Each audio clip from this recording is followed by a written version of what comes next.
അസ്സലാമു അലൈക്കും വറഹ്മത്തുള്ളാഹി വബറകാത്ത്. വെള്ളപ്പാണ്ട് സ്വപ്നം കണ്ടാൽ, വെള്ളപ്പാണ്ട് അല്ലെ, പലരും വെറുക്കുന്ന രോഗമാണ് വെള്ളപ്പാണ്ട്.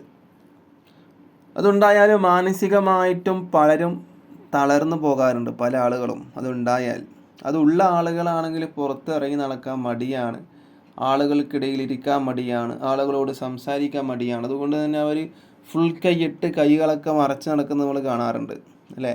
അങ്ങനെയുള്ള ആളുകൾ കൈയൊന്നും മടക്കി വെക്കാതെ കൈ ഫുൾ കൈ ഷർട്ട് ഇട്ടിട്ട് ബട്ടൺസ് ഒക്കെ ഇട്ടിട്ട് നടക്കുന്ന ആളുകളൊക്കെ ഉണ്ട്, അല്ലാതെ നടക്കുന്ന ആളുകളുണ്ട്.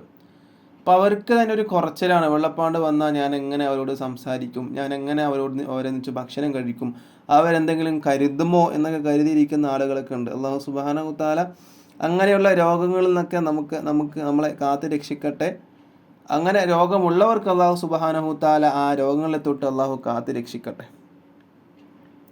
അപ്പോൾ വെള്ളപ്പാണ്ട് ഒരാൾ സ്വപ്നം കണ്ടാൽ അതിൻ്റെ വ്യാഖ്യാനം എന്തായിരിക്കും? വെള്ളപ്പാണ്ട് സ്വപ്നം കണ്ടാൽ മഹാനായ മുഹമ്മദ് അലിൽ കുത്തുബി എന്നവർ അവിടുത്തെ ഒരു കിതാബിൽ പറയുകയാണ്, ഒരാൾ വെള്ളപ്പാണ്ട് സ്വപ്നം കണ്ടാൽ അതിൻ്റെ വ്യാഖ്യാനം ഭംഗിയില്ലാത്തൊരു വസ്ത്രം എന്നാണ്. ഭംഗിയില്ലാത്തൊരു വസ്ത്രം, അത്ര മാത്രമേ ഉള്ളൂ. അതുപോലെ മുതൽ, സമ്പത്ത് എന്ന വ്യാഖ്യാനമുണ്ട്. മുതൽ, സമ്പത്ത് എന്ന വ്യാഖ്യാനമുണ്ട്. അതൊരു സൂചന മാത്രമാണ്. മുതൽ സമ്പത്ത്, അല്ലാണ്ട് എനിക്ക് മുതൽ സമ്പത്ത് ഉണ്ടാകും എന്ന് പറയുന്നില്ല. മുതൽ സമ്പത്ത് അത്ര മാത്രമേ ഇവിടെ പറഞ്ഞിട്ടുള്ളൂ. അപ്പോൾ വെള്ളപ്പാണ്ട് സ്വപ്നം കണ്ടാൽ അതിൽ നിന്നും ആദ്യത്തെ വ്യാഖ്യാനം എന്താണ്? ഭംഗിയില്ലാത്തൊരു വസ്ത്രം എന്നാണ്. അല്ലാതെ നമുക്ക് വെള്ളപ്പാണ്ട്